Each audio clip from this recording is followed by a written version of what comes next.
ഈശോ മിശിഹായ്ക്ക് സ്തുതിയായിരിക്കട്ടെ. നിത്യവിസ്മയങ്ങളിലേക്ക് സ്വാഗതം. ആവിലായിലെ വിശുദ്ധ അമ്മ ത്രേസ്യ 1515 ജനിച്ചു. 1582 നിത്യതയിലേക്ക് യാത്രയായി. കർമ്മലീത്ത സഭയുടെ നവീകരണത്തിന് കാരണഭൂതിയായ വ്യക്തി എന്ന പേരിലാണ് ഏറ്റവും കൂടുതൽ അമ്മ ത്രേസ്യ അറിയപ്പെടുന്നത്. ഒരു സഭയുടെ പരിപൂർണമായ നവീകരണത്തിലൂടെ വലിയ ഒരു സാധ്യത ലോകത്തിന് തുറന്നിട്ട മഹാപുണ്യവതി. ആവിലായിൽ അലോൻസോ സാഞ്ചസിൻ്റെയും ബിയാട്രിസിൻ്റെയും മകളായിട്ട് ജനിച്ചു. പറ്റേണൽ ഗ്രാൻഡ് ഫാദർ യഹൂദ വംശജനായ ഒരു വ്യക്തിയായിരുന്നു. പിന്നീട് ക്രിസ്ത്യാനിറ്റിയിലേക്ക് പ്രവേശിച്ചു. അദ്ദേഹം ക്രിസ്തുമതം സ്വീകരിച്ചെങ്കിലും തിരികെ യഹൂദ ആചാരങ്ങളിലേക്ക് പോയതിൻ്റെ പേരിൽ വിലക്ക് കൽപ്പിക്കപ്പെട്ടൊരു വ്യക്തി എന്നുകൂടി അറിയപ്പെടുന്നു.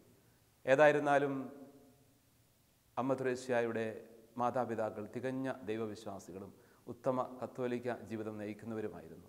അതുകൊണ്ട് തന്നെ ചെറുപ്പത്തിൽ ബാല്യകാലത്തിൽ തന്നെ നല്ല വിശ്വാസത്തിൻ്റെ അടിസ്ഥാനങ്ങൾ ഈ മകൾക്ക് ലഭിച്ചു. തെരേസയുടെ ജീവിതത്തെ ഏറ്റവും കൂടുതൽ സ്വാധീനിച്ചത് അവളുടെ അമ്മയുടെ വിശ്വാസവും പരിപാലനയും ഒക്കെയായിരുന്നു. ആവിലായെക്കുറിച്ചുകൂടി നമുക്ക് അല്പം ഒന്ന് അറിയുന്നത് നന്നായിരിക്കും. ആവില എന്ന പ്രദേശം സ്പെയിനിൻ്റെ കേന്ദ്രത്തിൽ തന്നെയുള്ള വളരെ പ്രധാനപ്പെട്ട ഒരു നഗരമാണ്. ഒരു ഗ്രാമപ്രദേശമായിരുന്നു ഒരു കാലഘട്ടത്തിലത്. ഏതാണ്ട് BC 5-ാം നൂറ്റാണ്ടിൽ തന്നെ ജനവാസ മേഖലയായിട്ട് മാറിയ ഒരു സ്ഥലം. ഒബില എന്നൊക്കെയാണ് ആദ്യം അറിയപ്പെട്ടിരുന്നത്. അതായത് ഹൈ മൗണ്ടൻ, കുറച്ച് ഉയർന്ന ഒരു പ്രദേശം എന്ന അർത്ഥം കൂടി ആ വാക്കിന് ഉണ്ട്. പിന്നീടത് അബുള എന്ന പേരിലൊക്കെ അറിയപ്പെട്ടു. ടോളമിയുടെയൊക്കെ എഴുത്തുകളിൽ ആബുള എന്ന് അറിയപ്പെടുന്നത് ഒരുപക്ഷെ ഈ സ്ഥലം ആണെന്ന് കരുതപ്പെടുന്നു. സെക്കുന്തൂസ് എന്ന ഒരു വ്യക്തിയാണ് ആദ്യം അവിടെ ക്രിസ്തുമതം പ്രചരിക്കുന്നതിന് ഇടയാക്കുന്നത്. അദ്ദേഹം തന്നെ വളരെ പുണ്യവാനായി ജീവിച്ച വ്യക്തി, വൈദികനായി പിന്നീട് ആവിലായുടെ തന്നെ ബിഷപ്പായിട്ട് മാറുന്നുണ്ട്. ഭാവിയിൽ അദ്ദേഹം വിശുദ്ധനായിട്ട് പ്രഖ്യാപിതനുമായി സെയിൻറ്റ് സെക്കുന്തൂസ്. ആവില പലതുകൊണ്ടും അറിയപ്പെടുന്ന ഒരു സ്ഥലമാണ്. ചരിത്ര സ്മാരകങ്ങൾ ഏറെയുള്ള ഒരു സ്ഥലം. 12-ാം നൂറ്റാണ്ടിൽ, കൃത്യമായി പറഞ്ഞാൽ 1107 അവിടെ കഴിപ്പിക്കപ്പെട്ട ശ്രദ്ധേയമായ കത്തീഡ്രൽ, സുന്ദരമായ അയൺ ഗ്രാനൈറ്റ് കൊണ്ട് ഗോത്തിക് സ്റ്റൈലിൽ നിർമ്മിക്കപ്പെട്ട ആവില കത്തീഡ്രൽ ഇന്നും ജനഹൃദയങ്ങളിൽ സ്ഥാനം പിടിച്ചതാണ്. തീർത്ഥാടകരുടെ പ്രത്യേക ശ്രദ്ധ അർഹിക്കുന്ന ഒരു ദൈവാലയം കൂടിയാണ്. അമ്മ ത്രേസ്യ സ്ഥാപിച്ച ആദ്യത്തെ പ്രധാനപ്പെട്ട മോണസ്ട്രി 1562 അത് ആവിലായിൽ തന്നെയാണ്, സെയിൻറ്റ് ജോസഫ് മോണസ്ട്രി. യോസേപ്പ് പിതാവിൻ്റെ നാമത്തിൽ പണി കഴിപ്പിക്കപ്പെട്ട ഈ ആശ്രമം ഇന്ന് വളരെ പ്രധാനപ്പെട്ട ഒരു ശേഷിപ്പായിട്ട് ചരിത്രത്തിൻ്റെ തന്നെ ഒരു ഭാഗമായിട്ട് മാറിയിട്ടുണ്ട്. അത് ദേശീയ സ്മാരകമായിട്ട് പിന്നീട് അംഗീകരിക്കപ്പെടുകയും ചെയ്തു. 1562 അത് സ്ഥാപിതമായത്. മധ്യയുഗത്തിലെ തന്നെ വളരെ പ്രധാനപ്പെട്ട പല ശില്പകലയും ദൈവാലയങ്ങളും പ്രധാനപ്പെട്ട സൗധങ്ങളുമൊക്കെ ആവിലായുടെ ചരിത്ര പ്രത്യേകതകളായിട്ട് ഇന്നും നിലകൊള്ളുന്നുണ്ട്. തിരിച്ച് നമുക്ക് പുണ്യവതിയുടെ ജീവിതത്തിലേക്ക് വരാം.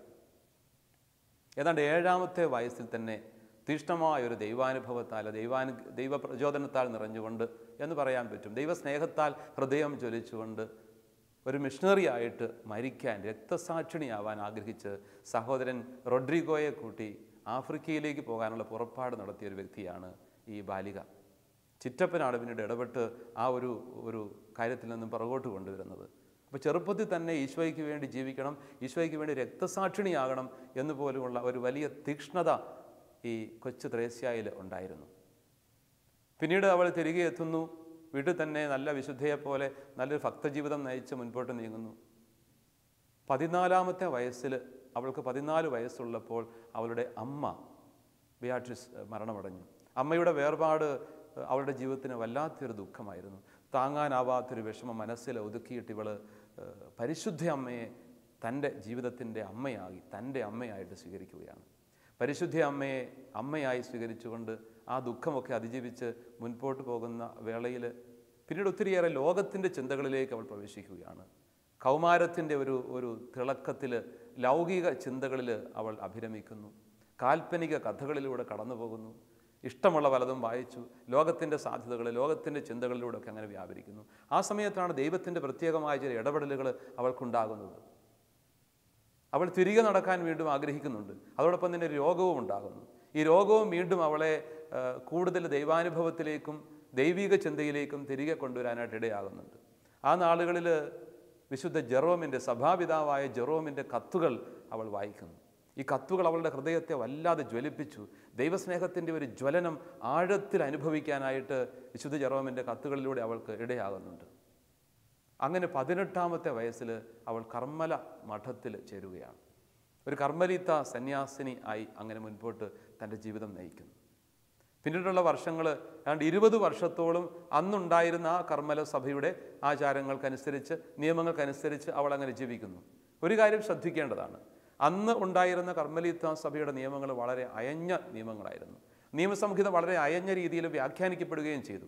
കാര്യമായ നിഷ്ഠകളും കൃത്യമായ അനുഷ്ഠാനങ്ങളും അത്ര അങ്ങോട്ട് ജ്വലിക്കുന്ന ഭക്തിയോ തീഷ്ണതയോ സമർപ്പണമോ ത്യാഗമോ ഒന്നും ആ കാലഘട്ടങ്ങളിൽ സഭയിൽ ഉണ്ടായിരുന്നില്ല. ഇത് പിന്നീട് ആണ് അവൾക്ക് മനസ്സിലാവുന്നത്. അവൾ അന്നങ്ങനെ ജീവിച്ചു, 20 വർഷക്കാലത്തോളം അങ്ങനെ ജീവിച്ചു. 38-ാമത്തെ വയസ്സിൽ വലിയൊരു മാനസാന്തരാനുഭവത്തിലേക്ക് അമ്മ ത്രേസ്യ കടക്കുകയാണ്. അതിന് കാരണമായത് സെയിൻറ്റ് അഗസ്റ്റിൻ്റെ തന്നെ കൺഫെഷൻസ്, ആ പുസ്തകം വായിച്ചതാണ്. കൺഫെഷൻസ് ഓഫ് സെയിൻറ്റ് അഗസ്റ്റിൻ, അഗസ്റ്റിൻ്റെ കുംഭസാരം, ഒരു ആത്മകഥയാണ്. അത് അവളുടെ ജീവിതത്തെ ആകെപ്പാടെ ഉലയ്ക്കുന്നു. ജീവിതം ഇങ്ങനെ അല്ല പോകേണ്ടത്, വലിയ മാറ്റങ്ങൾ ഉണ്ടാവണം, സമൂലമായൊരു പരിവർത്തനത്തിലേക്ക് കടന്നു വരണം എന്ന് അമ്മ അന്ന് ചിന്തിക്കുകയാണ്. അതിനുള്ള നടപടിക്രമങ്ങളിലേക്ക് നീങ്ങുന്നു. ആ സമയത്ത് അവളെ സഹായിക്കാനായിട്ട് അവളുടെ തന്നെ ആത്മീയ പിതാക്കന്മാർ ഉണ്ടായിരുന്നു. പീറ്റർ അൽക്കാസ്രയും ഫ്രാൻസിസ് ബോർജിയോയും ഒക്കെ ആ കാലത്ത് അവൾക്ക് വലിയ ശക്തിയായി മാറി. രണ്ടുപേരും പിന്നീട് വിശുദ്ധരായി മാറിയവരാണ്. അന്ന് അവൾക്ക് വലിയ തുണയായിട്ട്, സഹായിയായിട്ട്, ശക്തി പകർന്നുകൊണ്ട് മറ്റൊരാളുണ്ടായിരുന്നു.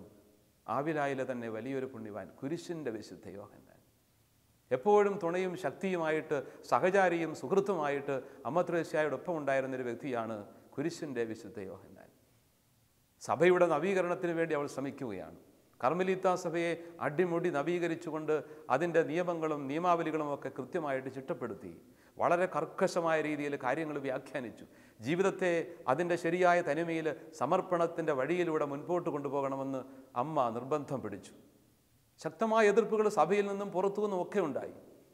നവീകരണത്തിലേക്ക് കടന്നു വന്നപ്പോഴുണ്ടായ എതിർപ്പുകളെയൊക്കെ അതിജീവിക്കാനായിട്ട് ശക്തി പകർന്നത് കൂടെ ഉണ്ടായിരുന്ന ആത്മീയ പിതാക്കന്മാരും അമ്മ ത്രേസ്യയുടെ തന്നെ വലിയ സുഹൃത്തുമായ കുരിശിൻ്റെ വിശുദ്ധ യോഹന്നാനും ഒക്കെ തന്നെയായിരുന്നു. ഈ നാളുകളിൽ അമ്മ ത്രേസ്യയ്ക്ക് വലിയ ആത്മീയ അനുഭവങ്ങളുണ്ടായി. സ്രാപ്പേ മാലാഖ അമ്മയ്ക്ക് പ്രത്യക്ഷപ്പെട്ട ഒരു ദർശനത്തിൽ ഒരു ചെറുപ്പക്കാരനെ പോലെ പ്രത്യക്ഷപ്പെട്ടിട്ട് അവളുടെ ഹൃദയത്തിലേക്ക് കുന്തം കൊണ്ട് കുത്തിയിറക്കുന്ന ഒരു പ്രത്യേക ദർശനം. പല പ്രാവശ്യം ആവർത്തിച്ച് ഹൃദയത്തെ കുത്തി പൊറിവേൽപ്പിക്കുന്നത് പോലത്തെ ഒരു അനുഭവം. പക്ഷെ അതൊരു വേദന എന്നതിനേക്കാൾക്കുപരി ഒരു ആത്മീയ അനുഭവമായിട്ടും ദൈവസ്നേഹത്തിൻ്റെ ഒരു ജ്വലനമായിട്ടുമാണ് അമ്മയ്ക്ക് അനുഭവപ്പെട്ടത്. അപ്പോൾ ഹൃദയത്തിൽ അനുഭവപ്പെട്ട ദൈവസ്നേഹത്തിൻ്റെ ജ്വലനത്തിൽ തമ്പുരാനോടുള്ള വലിയ സ്നേഹം കത്തിജ്വലിച്ചു, ആളിപ്പടർന്നു. അത് അവളുടെ ജീവിതത്തിൽ വലിയ ശക്തിയായി മാറുന്നുണ്ട്. പിന്നീട് ധാരാളം മിസ്റ്റിക്കൽ എക്സ്പീരിയൻസുകൾ അമ്മ ത്രേസ്യയ്ക്ക് ഉണ്ടാകുന്നു. അമ്മയുടെ തന്നെ വളരെ പ്രധാനപ്പെട്ട പല എഴുത്തുകളും ആ കാലഘട്ടങ്ങളിലൊക്കെയാണ് ഉണ്ടാകുന്നത്. എഴുത്തുകാരിയും സംഘാടക എന്ന നിലയിലുമൊക്കെയുള്ള അതുല്യമായ കഴിവും ദൈവകൃപയിലും ഒക്കെ അമ്മയെ മുൻപോട്ട് പലതിനും കൊണ്ടുപോകാനായിട്ട് സഹായിച്ച വസ്തുതകളാണ്. പക്ഷേ എഴുത്തുകൾ അമ്മ ത്രേസ്യ എഴുത്തുകൾ രൂപപ്പെടുത്തുന്നത് കുറേ മടിച്ചാണ്. കാരണം അഗാധമായൊരു വിനയം പലതും എഴുതി വെക്കുന്നതിൽ നിന്നും പിന്നോട്ട് വലിക്കുകയാണ് ചെയ്യുന്നത്.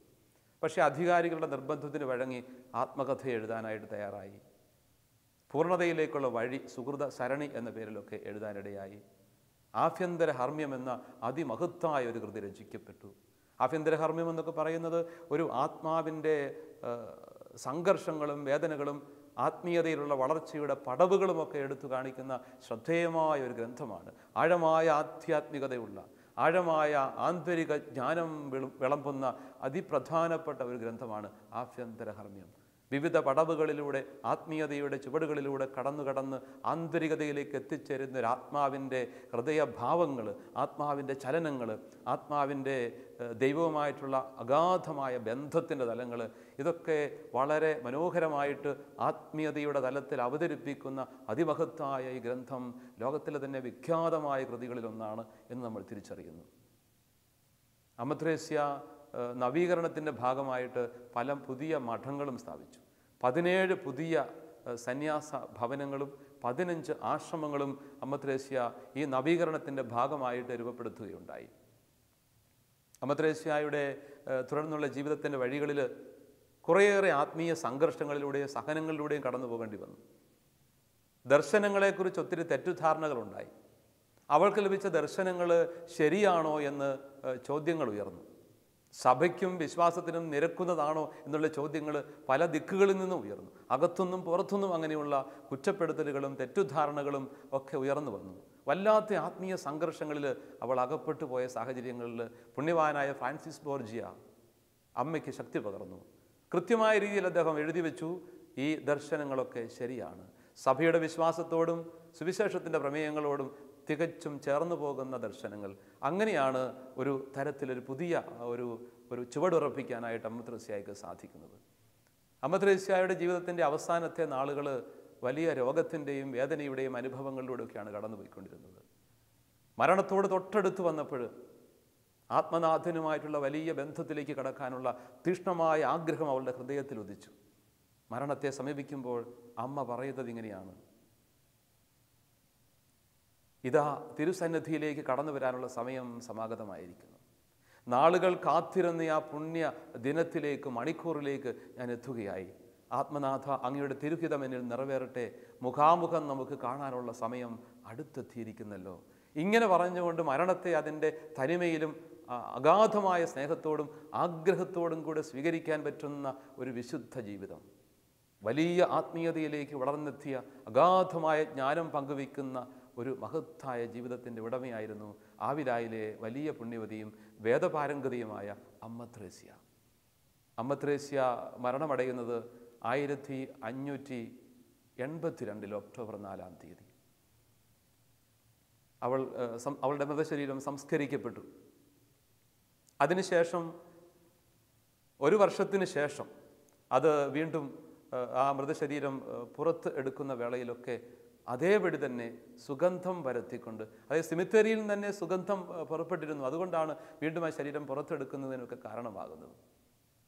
അങ്ങനെ ആ ശരീരം പുറത്തേക്ക് എടുക്കുന്ന വേളയിൽ ഒരു കേടും കൂടാതെ വളരെ കൃത്യമായ രീതിയിൽ അങ്ങനെ തന്നെ ആ ശരീരം ഇരിക്കുന്നത് കാണാനിട വന്നു. വീണ്ടും ഒന്നുകൂടി കുളിപ്പിച്ചെടുത്ത് വസ്ത്രങ്ങളൊക്കെ ധരിപ്പിച്ച് വീണ്ടും അടക്കം ചെയ്തു. അതിനുശേഷം ഏതാനും വർഷങ്ങൾക്ക് ശേഷം വീണ്ടും കുഴിമാടം തുറന്ന് ശരീരം പുറത്തെടുക്കുമ്പോഴും അഴുകാത്ത രീതിയിൽ അഭംഗുരമായിട്ട് ആ ശരീരം കാണപ്പെട്ടു. ശരീരത്തിൻ്റെ വിവിധ ഭാഗങ്ങൾ വിവിധ സ്ഥലങ്ങളിലേക്ക് അത് മുറിച്ച് കൊണ്ടുപോകാനൊക്കെ ഇടവന്നു. തിരുശേഷിപ്പുകളായിട്ട് പ്രത്യേകമായ വിധം സൂക്ഷിക്കപ്പെട്ട ഒരു ശരീരം. ഇങ്ങനെ ദൈവത്തിൻ്റെ സവിശേഷമായ കൃപ നേടിയ ഈ മഹത്തായ ജീവിതം, അനുഗ്രഹീതമായ ഒരു ജീവിതം, സഭാ നവീകരണത്തിന്, പ്രത്യേകിച്ചും കർമ്മല സഭയുടെ നവീകരണത്തിന് കാരണഭൂതിയായ വ്യക്തി ചരിത്രത്തിൽ തിരുസഭയിൽ ശോഭിതയായിട്ട് എന്നും നിലകൊള്ളുന്നു. 1622 പുണ്യവതിയായിട്ട് അമ്മ ത്രേസ്യ പ്രഖ്യാപിക്കപ്പെട്ടു. 1970 പോൾ 6 മാർപ്പാപ്പ സഭയുടെ വേദപാരംഗതയായിട്ടും അമ്മ ത്രേസ്യയെ പ്രഖ്യാപിച്ചു. അങ്ങനെ ചരിത്രത്തിലൊരു നക്ഷത്രം പോലെ ഉദിച്ചുയർന്നു നിൽക്കുന്ന ഈ പുണ്യജീവിതം നമുക്കൊക്കെ ഒരു തീക്ഷ്ണതയുള്ള ശക്തി സ്രോതസ്സാണ്. ഈ പുണ്യജീവിതത്തെ കുറച്ചുകൂടി അടുത്ത് അറിയാനും സ്നേഹിക്കാനും സ്വീകരിക്കാനും അനുകരിക്കാനും നമുക്ക് ആത്മാർത്ഥമായിട്ട് ശ്രമിക്കാം.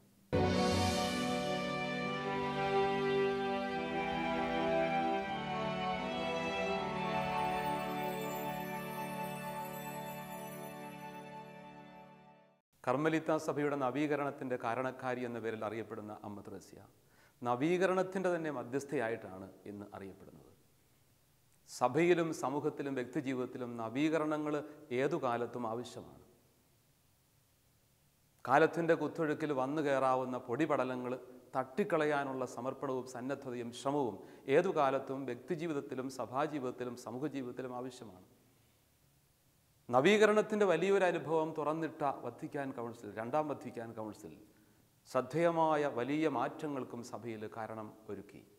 രണ്ടാം വത്തിക്കാൻ കൗൺസിൽ വിളിച്ചുകൂട്ടിയ മഹാനായ പുണ്യവാനായ മാർപ്പാപ്പ 23-ാമൻ യോഹന്നാൻ മാർപ്പാപ്പ.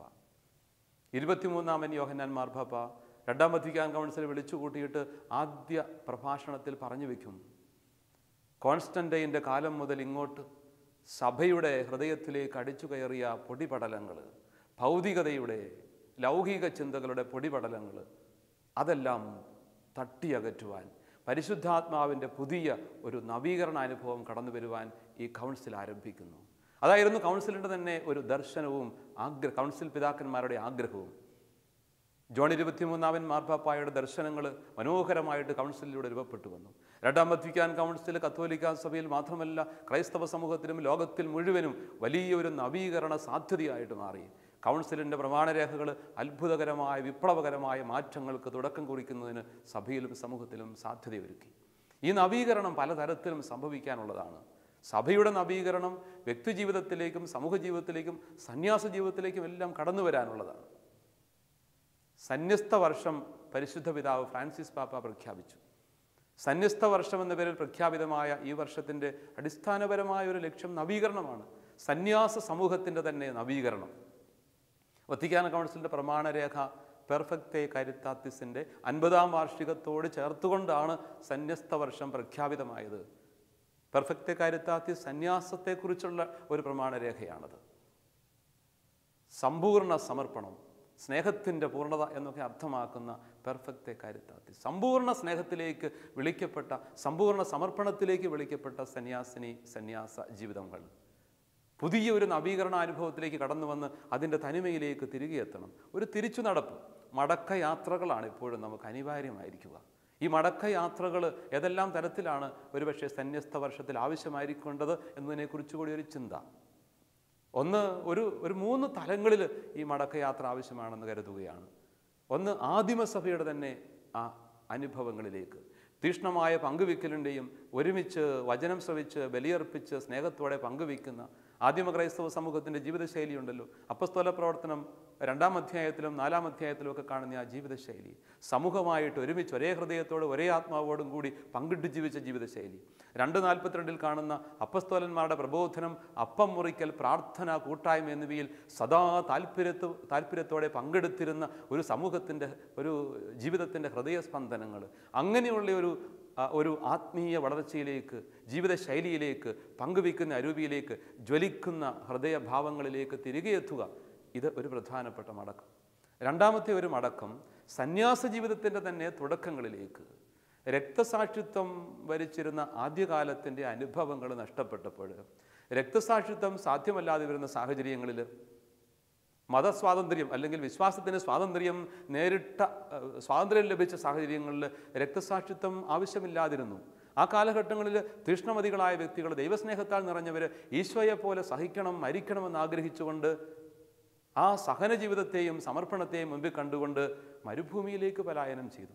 മരുഭൂമിയിൽ ഒറ്റയ്ക്ക് സന്യാസ ജീവിതത്തിലേക്ക് കടന്നു വന്നവർ, സമൂഹമായിട്ട് ഒരുമിച്ച് പങ്കിട്ട് ത്യാഗനിർഭരമായ സമർപ്പണം നടത്തിയവർ, അങ്ങനെ മരുഭൂമിയിലെ താപസന്മാരുടെയൊക്കെ ജീവിതമാണ് സന്യാസത്തിൻ്റെയൊക്കെ ആദ്യകാല അനുഭവങ്ങൾ, ആശ്രമജീവിതത്തിൻ്റെയൊക്കെ തുടക്കം എന്ന് നമ്മൾ തിരിച്ചറിയുന്നു. ആ ഒരു ആത്മീയ ജീവിത ശൈലികളിലേക്ക് മടങ്ങുക, രണ്ടാമത്തെ മടക്കം. മൂന്നാമത്തെ മടക്കം ഓരോ സന്യാസ സമൂഹത്തിൻ്റെയും ആദ്യ കരിസത്തിലേക്ക്, ആദ്യ ദർശനങ്ങളിലേക്ക്, അതിൻ്റെ സഭാസ്ഥാപകരുടെ തന്നെ ബോധ്യങ്ങളിലേക്കും ദർശനങ്ങളിലേക്കും ജീവിതശൈലികളിലേക്കും തിരികെ എത്തുക. ഇങ്ങനൊരു 3 തലത്തിലുള്ള മടക്കങ്ങൾ സന്യാസ ജീവിത സമർപ്പണങ്ങളിൽ അനിവാര്യമാണ്. ഇതെല്ലാം സന്യസ്ത വർഷം ലക്ഷ്യം വെക്കുന്നുണ്ട്. ഈ സന്യാസ സമൂഹത്തിൽ മാത്രമല്ല, കുടുംബജീവിതത്തിലും ഇതേ നവീകരണം സാധ്യമാവണം. കുടുംബത്തെ പങ്കുവെക്കുന്ന, പ്രാർത്ഥിക്കുന്ന, സ്നേഹിക്കുന്ന ഇടമാക്കി തീർക്കുക, കുടുംബജീവിതത്തെ നവീകരിക്കുവാനുള്ള ഒരു വലിയ സാധ്യത. അപ്പോൾ നവീകരണം എന്ന് പറയുന്നത് എല്ലാ മനുഷ്യൻ്റെയും ജീവിതത്തിൽ ആവശ്യമാണ്. അത് കുടുംബജീവിതത്തിൽ അനിവാര്യമാണ്, കുടുംബത്തെ നവീകരിക്കാനായിട്ട് ആഗ്രഹിക്കുക, വ്യക്തികളെ നവീകരിച്ചുകൊണ്ടാണ് അത് സാധ്യമാവേണ്ടത്. ഇങ്ങനെ പറയാറുണ്ട്, ഞാൻ ലോകത്തെ മെച്ചപ്പെടുത്താൻ വേണ്ടി, നന്നാക്കാൻ വേണ്ടിയിട്ട് ധീരമായിട്ട് ഇറങ്ങിത്തിരിച്ചു, ശക്തമായിട്ട് പ്രഘോഷിച്ചു, എഴുതി, വിപ്ലവം പ്രസംഗിച്ചു, പക്ഷേ ലോകം നന്നായില്ല. എന്താ പിന്നെ നാട് നന്നാക്കി കളയാമെന്ന് വിചാരിച്ചുകൊണ്ട് ഞാൻ ഇറങ്ങി. നാടിനെ മുഴുവനും നന്നാക്കാൻ ഇറങ്ങിയിട്ട് നാടും നന്നായില്ല. എന്താ പിന്നെ വീട് നന്നാക്കാമെന്ന് വിചാരിച്ചുകൊണ്ട് ഇറങ്ങിത്തിരിച്ചു, വീട്ടിലും മാറ്റമൊന്നും ഉണ്ടായില്ല. അവസാനം ഒരു സത്യം തിരിച്ചറിഞ്ഞു, നന്നാവേണ്ടത് ഞാൻ തന്നെയാണ്. സ്വയം നന്നാവാനുള്ള തീരുമാനമെടുത്ത് അതിനുവേണ്ടി സമർപ്പിച്ചു. അങ്ങനെ ജീവിതത്തിൽ പരിവർത്തനം വന്നപ്പോൾ, ജീവിതം നവീകരിക്കപ്പെട്ടപ്പോൾ കുടുംബം നവീകരിക്കപ്പെട്ടു. കുടുംബത്തിൽ മാറ്റം വന്നപ്പോൾ ചുറ്റുവട്ടങ്ങളിലേക്ക് ആ ഒരു നവീകരണം പ്രസരിച്ചു. അങ്ങനെ വീടും നാടും നന്നായപ്പോൾ എൻ്റെ മാറ്റത്തിൻ്റെ ചലനങ്ങൾ ലോകം മുഴുവനും വ്യാപിക്കുന്നു. ആത്മനവീകരണമാണ് ഏറ്റവും ആവശ്യമായിരിക്കുക. പലപ്പോഴും മനുഷ്യരൊക്കെ ഇറങ്ങിത്തിരിക്കുന്നത് സ്വയം മറന്നിട്ട്, സ്വന്തം നവീകരണമോ ചിന്തയോ കളഞ്ഞിട്ട് ലോകം നന്നാക്കിയെടുക്കുക. രാഷ്ട്രീയത്തിലാണെങ്കിലും സാമൂഹിക സാംസ്കാരിക മേഖലകളിലൊക്കെ ആണെങ്കിലും മാറ്റത്തിൻ്റെ വിപ്ലവധ്വനികളുമായിട്ട്, വിപ്ലവ മുദ്രാവാക്യങ്ങളുമായിട്ട് ഏറെ പേർ ഇറങ്ങിത്തിരിക്കുന്നുണ്ട്. അഴിമതിക്കെതിരെ, അസമത്വത്തിനെതിരെ എന്നൊക്കെ പറഞ്ഞുകൊണ്ടുള്ള ഘോര പരാക്രമങ്ങളും ധാരാളം റാലികളും പ്രഖ്യാപനങ്ങളും സമരപ്രഖ്യാപനങ്ങളും ഇങ്ങനെ അങ്ങോട്ട് നാടനീള വലിയ ആഘോഷങ്ങളുടെ പെരുമ്പറ കൂട്ടി പലതും നടക്കുന്നുണ്ടെങ്കിലും എങ്ങും ഒരു മാറ്റം വരാത്തതിൻ്റെ അടിസ്ഥാനപരമായ കാരണം സ്വന്തം ജീവിതത്തിലെ മാറ്റത്തിനാരും തയ്യാറല്ല. ആന്തരികതയിലൊരു മാറ്റം, അടിസ്ഥാനപരമായിട്ട് എൻ്റെ വ്യക്തി ജീവിതത്തിൻ്റെ മാറ്റങ്ങളാണ് അനിവാര്യമായിരിക്കുക. ഈ ഒരു മാറ്റത്തിന് വേണ്ടിയിട്ട് സ്വയം സമർപ്പിക്കുമ്പോൾ, ഞാൻ മാറുമ്പോൾ എൻ്റെ ചുറ്റുവട്ടങ്ങളൊക്കെ മാറിക്കൊള്ളും. ഇത് അടിസ്ഥാനപരമായൊരു സത്യമാണ്. രണ്ടാമത്തെ ഒരു പ്രധാനപ്പെട്ട കാര്യം നവീകരണവുമായിട്ട് ബന്ധപ്പെട്ടത്, എല്ലാ നവീകരണ സംരംഭങ്ങളിലും സഹനമുണ്ട്. അമ്മ ത്രേസ്യയുടെ ജീവിതത്തിൽ സഭാ നവീകരണത്തിൽ ഇറങ്ങിത്തിരിച്ചപ്പോൾ അന്ന് വരെ ഇല്ലാതിരുന്ന സഹനങ്ങളുടെ വഴികളിലേക്കാണ് അവൾ ചുവടുകൾ വെച്ചത്. സഹനങ്ങളുടെ നടുവിലൂടെ തീക്കനലിൽ ചവിട്ടിയുള്ളൊരു യാത്രയായിരുന്നെന്ന് വേണമെങ്കിൽ പറയാൻ പറ്റും. അങ്ങനെ കടന്നു പോകുന്ന വഴികളിലൊക്കെ കുരിശ് ആയിരുന്നു അവളുടെ ജീവിതത്തിൻ്റെ ശക്തി സ്രോതസ്സ്. കുരിശിൻ്റെ നിഴലിൽ, കുരിശിൻ്റെ തണലിൽ അവൾ യാത്ര ചെയ്തു. സഹനങ്ങളൊന്നും അമ്മ ത്രേസ്യയെ തളർത്തിയില്ല. എവിടെങ്കിലും നവീകരണത്തിന് വേണ്ടി ഇറങ്ങിത്തിരിക്കുന്നെങ്കിൽ, സമൂഹത്തിന് വേണ്ടിയിട്ട് ജീവിതം സമർപ്പിക്കുന്നെങ്കിൽ, മറ്റുള്ളവർക്ക് വേണ്ടി ജീവിക്കാൻ ഇറങ്ങുന്നെങ്കിൽ, അത് നമ്മുടെയൊക്കെ അടിസ്ഥാനപരമായ വിളിയാണ്. താനും അതിനിറങ്ങിത്തിരിക്കുന്നെങ്കിൽ അവിടെ കുരിശുണ്ട്, സഹനങ്ങളുണ്ട്. കാരണം കുരിശിൻ്റെ വഴിയാണ് രക്ഷയുടെ വഴി എന്ന സത്യം കർത്താവ് നമ്മളെ പഠിപ്പിക്കുന്നുണ്ട്. അപ്പോൾ ഈ കുരിശ് വിട്ടിട്ടുള്ള ഒരു നവീകരണ പരിപാടിയോ, കുരിശ് വിട്ടിട്ടുള്ള ഒരു സാമൂഹ്യ പരിവർത്തനമോ, കുരിശിൻ്റെ വഴി കൂടാതെയുള്ളൊരു സമുദ്ധാരണമോ, ഒരു സാംസ്കാരികമായ പുനരുദ്ധാരണമോ ഇതൊന്നും സാധ്യമല്ല. ആത്യന്തികമായിട്ട് ആരൊക്കെ ഇറങ്ങിത്തിരിച്ചോ അവർക്കൊക്കെ സഹനങ്ങളുണ്ട്. അതുകൊണ്ട് അത്തരത്തിലുള്ള സമർപ്പണത്തിന് നമ്മൾ ഓരോരുത്തരും വിളിക്കപ്പെട്ടിരിക്കുന്നു. കുടുംബത്തിലും സമൂഹത്തിലും ലോകത്തിൽ മുഴുവനും ഒരു പുതിയ മാറ്റത്തിന് തുടക്കം കുറിക്കുവാൻ നമ്മുടെയൊക്കെ ജീവിതം സമർപ്പിതമാവേണ്ടതാണ്. പക്ഷെ അവിടെയൊക്കെ കുരിശുണ്ട് എന്ന കാര്യം മറക്കണ്ട. പക്ഷേ അവിടെ ആശ്വാസമുണ്ട്, കർത്താവ് നൽകുന്ന സാന്ത്വനമുണ്ട്, യഥാർത്ഥ സംതൃപ്തിയുണ്ട്, ദൈവം നൽകുന്ന വലിയ ഒരു വിശുദ്ധിയുടെ തണൽ നമുക്കുണ്ട്. അതാണ് നമുക്ക് ശക്തി സ്രോതസ്സായിട്ട് മാറുന്നത് എന്ന കാര്യം നമുക്ക് എന്നും മനസ്സിൽ സൂക്ഷിക്കാം. മഹാത്മാഗാന്ധിയുടെ ജീവിതം, കർത്താവിൻ്റെ തന്നെ ജീവിതത്തിൻ്റെ അടിസ്ഥാനപരമായ സുവിശേഷ സന്ദേശങ്ങൾ സ്വീകരിച്ചുകൊണ്ട് ഭാരതത്തിൻ്റെ സ്വാതന്ത്ര്യത്തിന് വേണ്ടി ഇറങ്ങിത്തിരിച്ച മഹാത്മാവ് അവസാനം വെടിയുണ്ടയേറ്റാണ് പിടഞ്ഞു മരിക്കുന്നത് നമുക്കറിയാം. എവിടെയും സഹനമുണ്ടെന്ന കാര്യം ഓർത്തിരിക്കാം. സഹനത്തിൽ നിന്ന് ഒളിച്ചോടിയിട്ട് കാര്യമില്ല. സ്വാഭാവികമായിട്ട് നന്മ ചെയ്യുന്ന ജീവിതങ്ങളിൽ അത് കടന്നു വരും. പക്ഷേ ആ ജീവിതമാണ് മഹുത്തരം, അർത്ഥപൂർണമായിട്ട് മാറുന്നത്. സഹനങ്ങളിൽ നിന്ന് ഒളിച്ചോടുന്നത് കൊണ്ട് സഹനങ്ങളിൽ പെട്ടുപോകാതിരിക്കില്ല. ഇന്നല്ലെങ്കിൽ നാളെ അത് നമ്മുടെ ജീവിതത്തിലേക്ക് കടന്നു വരും. പക്ഷേ ഉചിതമായ കാര്യത്തിന് വേണ്ടിയിട്ട് നന്മയുടെ വഴികളിലൂടെ കടന്നു പോകുന്ന സഹനങ്ങൾ അനുഗ്രഹത്തിൻ്റെ സഹനങ്ങളാണ്. അത്തരം പ്രതിസന്ധികളെ എതിരിട്ട് അതിജീവിക്കുവാനുള്ള കരുത്ത് കർത്താവ് നമുക്ക് തരും എന്നുള്ളതാണ് സത്യം. മൂന്നാമത്തെ ഒരു പ്രധാനപ്പെട്ട കാര്യത്തിലേക്ക് കൂടി നമ്മൾ കടക്കുന്നു. അമ്മ ത്രേസ്യയുടെ ജീവിതം വലിയ ആത്മീയതയുടെ, ദൈവസ്നേഹത്തിൽ കത്തിക്കാളുന്ന ഒരു ജീവിതമായിരുന്നു. ദൈവസ്നേഹത്തിൽ നിറഞ്ഞ ഒരു ജീവിതം, തമ്പുരാൻ്റെ വലിയ സ്നേഹം കൊണ്ട് ഹൃദയത്തിൽ അഗ്നി ആളിപ്പടർന്നതുപോലത്തെ ഒരു ജീവിതമായിരുന്നു. ആത്മീയതയുടെ മേഖലകളിലൂടെ അവൾ യാത്ര ചെയ്തു, ആത്മീയമായ ഗ്രന്ഥങ്ങൾ രചിച്ചു. സ്നേഹത്താൽ ജ്വലിക്കുന്ന ഒരു ഹൃദയം വിശുദ്ധിക്ക് അനിവാര്യമാണ്. വിശുദ്ധിയിൽ ജീവിക്കാനുള്ള തീക്ഷ്ണമായ ആഗ്രഹം. വിശുദ്ധ കുർബാന കഴിഞ്ഞ് ഇറങ്ങി വരുന്ന ഒരു വേളയിൽ ഒരു ചെറുപ്പക്കാരൻ അടുത്ത് വന്ന് പ്രാർത്ഥിക്കണമെന്ന് ആവശ്യപ്പെടുന്നു. 3 നിയോഗങ്ങൾ കൂടി തരികയാണ്. ജ്ഞാനത്തിന് വേണ്ടി, വിശുദ്ധിക്ക് വേണ്ടി, ആത്മീയതയിലുള്ള വളർച്ചയ്ക്ക് വേണ്ടി, വിനയത്തിന് വേണ്ടി പ്രാർത്ഥിക്കണം. ജ്ഞാനം, വിശുദ്ധി, വിനയം 3 കാര്യങ്ങൾക്ക് വേണ്ടി പ്രാർത്ഥിക്കണമെന്ന് പറഞ്ഞുകൊണ്ട് ശിരസ് നമിക്കുന്നു. ഒത്തിരി സന്തോഷം തോന്നി, പ്രാർത്ഥിച്ചു. ഭൗതിക കാര്യങ്ങളൊന്നുമല്ല ചെറുപ്പക്കാരൻ ആവശ്യപ്പെടുന്നത്, ആത്മീയതയിലുള്ള വളർച്ച. സുഹൃത്തുക്കളെ, നമുക്കും പ്രാർത്ഥിക്കാം. സ്നേഹത്തിൽ വളരാൻ വേണ്ടി, വിശുദ്ധിയിൽ വളരാൻ വേണ്ടി ആത്മീയ നിയോഗങ്ങൾ ആദ്യം നമുക്ക് വയ്ക്കാം. ബാക്കിയൊക്കെ തമ്പുരാൻ കൂട്ടിച്ചേർത്ത് നൽകിക്കൊള്ളും. വിശുദ്ധിയിൽ വളരാനും വിശുദ്ധിയാകാനുള്ള തീക്ഷ്ണമായ ആഗ്രഹത്താൽ നയിക്കപ്പെടാൻ ആത്മാർത്ഥമായിട്ട് നമുക്ക് ശ്രമിക്കാം. അമ്മ ത്രേസ്യായുടെ മാതൃകയും മാധ്യസ്ഥവും നമുക്ക് കൂടെ ഉണ്ടാവട്ടെ.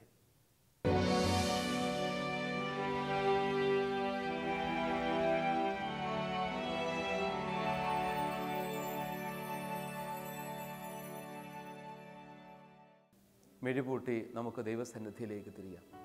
ഞങ്ങളുടെ കർത്താവേ, ഞങ്ങളുടെ ദൈവമേ, അങ്ങയുടെ തിരുസാന്നിധ്യം ഏറ്റുപറഞ്ഞുകൊണ്ട് അങ്ങയെ സ്തുതിക്കുകയും ആരാധിക്കുകയും നന്ദി പറയുകയും ചെയ്യും.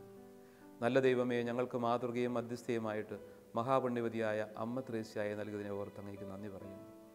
സഭാ നവീകരണത്തിലൂടെ ലോകത്തിന് മുഴുവനും നവീകരണ സാധ്യതയായി മാറിയ ആ വിശുദ്ധ ജീവിതത്തെ ഞങ്ങൾ സ്നേഹപൂർവ്വം വീക്ഷിക്കുന്നു.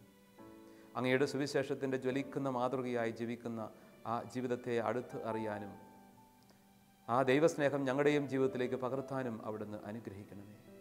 ആഴമായ ദൈവസ്നേഹത്താൽ ഹൃദയം ജ്വലിക്കുവാൻ, സഹോദരങ്ങൾക്ക് വേണ്ടി ജീവിതം സമർപ്പിക്കുവാൻ, ആത്മനവീകരണത്തിനും സമൂഹ നവീകരണത്തിനും സഭാ നവീകരണത്തിനും ഒക്കെ ഞങ്ങളാലാവുന്ന വിധം ഞങ്ങൾ ജീവിതം സമർപ്പിക്കുവാനിടയാവട്ടെ.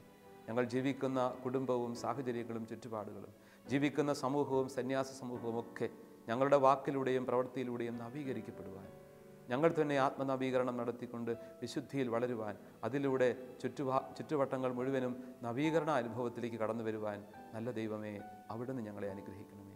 അങ്ങയുടെ പരിശുദ്ധാത്മാവിനാൽ ഞങ്ങളുടെ ജീവിതത്തെ വിശുദ്ധീകരിക്കുകയും ശോഭിതമാക്കുകയും പ്രഭാപൂരിതമാക്കുകയും ചെയ്യണമേ എന്ന് പ്രാർത്ഥിക്കുന്നു.